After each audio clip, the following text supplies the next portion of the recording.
halos lahat ng kapatid mo kuya nagpapatali na. Ano bang next mo? Gano'n ba kaalaga sa'yo yung loyal? Kaya ba kuya, may lumilipat kang teammates sa ibang team, mga sa Ambal? Sa lahat na naging teammates mo kuya, sa UP, sa Signal, kahit saan man yan.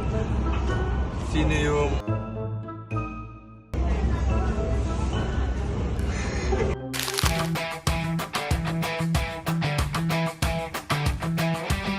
Welcome to ODL, OWAS Daldalan Laglagan. Dito, bawal ang side set.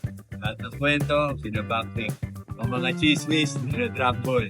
Kaya tignan natin kung may depensa pa ang target natin. Mula sa Signal HD Spikers, Wendell, multiple championship kuya sa Signal. Masabi mo ba na mission accomplished ka na sa paglalaro? Siguro oo. Pero syempre, hindi naman doon nag-stop yung as long as nag-grow tsaka may learnings pa rin. Masarap pa. Kaya feeling ko meron pa sana. Ayun, napasama ka rin dito sa so, kamusta naman yung experience na paglaro sa UP? As a first timer yun sa national, siyempre sobrang saya siya. Isa sa mga pangarap maging part ng Team Pilipinas. Yun, yung experience ko yun sobrang saya. Kasi yun, paglaro ko international. Siyempre nakakama ko yung mga ibang mga And pag sinabing loyalty, ang ibig sabihin nun, Wendell Miguel. Di ba? Tama. So, gano'n ba kaalaga sa'yo yung word or term na yun, loyal? Sobrang halaga na. Kasi, Loyal? Oo, loyal ka. Loyal ka. Kailangan, ano tawag doon? Doon pa sa sabihin ko, kung mo kasi, kailangan loyal ka. Kailangan, sa paglalaro, kailangan. Yan, tulad ito, halos lahat ng mga teammates ko dati, dito sa Signal. Ngayon ako talaga nila. Siyempre, parang sinuklihan ko lang yung support nila sa akin sa paglalaro nila. Okay, T. Yan, bigat. Kaya, siyempre, sa panahon ngayon, marami nagkaroon ng issue na lumilipat ng school para sa career nila, yung improvement. Kaya ba kaya, pag may lumilipat kang teammates sa ibang team, mga sa Ambal?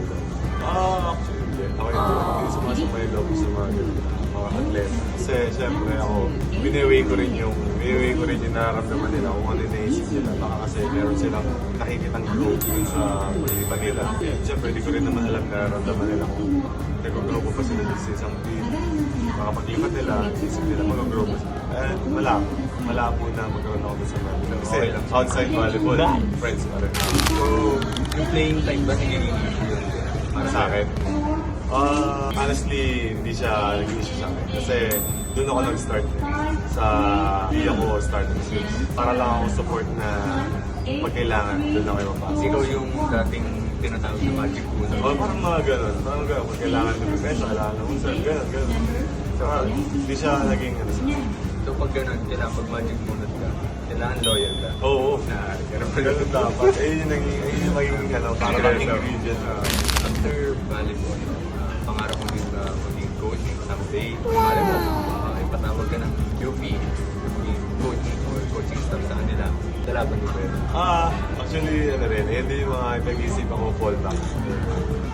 Volleyball. Alam mo yun, UP, di ba? Oo. Ganda nga yun. Napakita ng mga bata.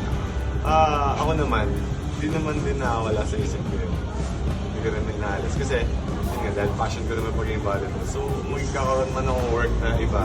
But aside maging athlete, volleyball pa rin. Coach. So, okay din. Para sa'yo, Wende, ano pa ba dapat yung ipakita ng mga players na naglalaro sa Spikers term?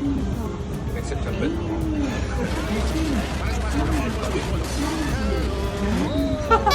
Kasi doon dumama yung fans, di ba? Na ito yung bet. Nagkaroon ng ingay. Parang nabus lahat sila, parang, uy, bet na yun, oh. Parang gano'n. Magpakita na lang din sila. Sobrang naiiyak ako lang, pero wala, laban na kasi hindi, championship. Pero siguro kailangan pa ng para sa akin. Kailangan pa siguro ng mga mas intense pa na laro. So, may imports, no? Imports, no? Kung kaya nga eh, no? Para, alam mo yun, makahabol na rin tayo dun sa kung ano man meron ng mga international. Napapansin lang tayo lahat na lagi natin ang pag-gawin ng Ross. Halos lahat ng kapatid mo, kuya. Nagpapatali na. Ano bang next mo? Nagpapatali ka na rin ba? Yun naman yun. Naisip ko na rin naman. Pero syempre, hindi ko pinag-watch sa sarili. Kasi as long as nagkakaintindihan kayo ng partner mo, open kayo sa idea na kailan din. Yun ako. Pero, malapit na. Ano bang mapapayo mo sa mga may karelasyon ngayon? Para, ano naman, yung loyalty na sinasabi. Siguro ma-advise ko lang is pag nakita niyo yung mga tao or yung tao na sumporta sa'yo sa yung panahon na wala ka, hirap ka, panahon na malungkot ka, down na down ka sa sarili. Andyan siya lang. Yun is the part. Yan yung parang loyalty. Boss, Hindi kayo iwan Hindi kahit kayo anong iwan. mangyari. Kasi alam mo na, gagawin mo. Pag napanood mo to. Yung, kuya, di ba, naglaro tayo, ABC. Yung fans ng Japan, ng international player, lalo na din, syempre sa Japan. Grabe, ang wild talaga. As in, kahit mahal yung ticket, ano, sa tingin mo ba sa alas mangyari kaya? sana mangyari. Kasi, So, sana pa lang. sana. Kasi yung fans ng Japanese na sobrang passionate nila mag-cheer talaga. Pero sa atin naman, unti-unti ngayon, nakikita ko na eh. Lalo sa UAP. UAP, ang ganda na ng Madami progress yun. na nakikita natin yung men's volleyball, musbong, magiging maganda. Kaya sana magtuloy-tuloy. Saan? Nasuportahan niyo po yung Team Alas. Portahan niyo kami kahit dami namin bashers. Yung mga bashers, dala kayo, tulog na lang. Pag inggit, ikit. Yun na lang. Kaya last set na to, kailangan. Panalo mo. Hanggang above. Aray ko. Aray ko. So, sa lahat na naging teammates mo, kuya, sa UP, sa Signal, sa San sino yung Umiyo. Siguro si ano? Sumak. Sumak. sumanggit? Yung libero ng Chris Cross. Bakit kaya? Bakit? Bakit? Okay, that's it. Yan muna later sa ODL. Send tayo next time.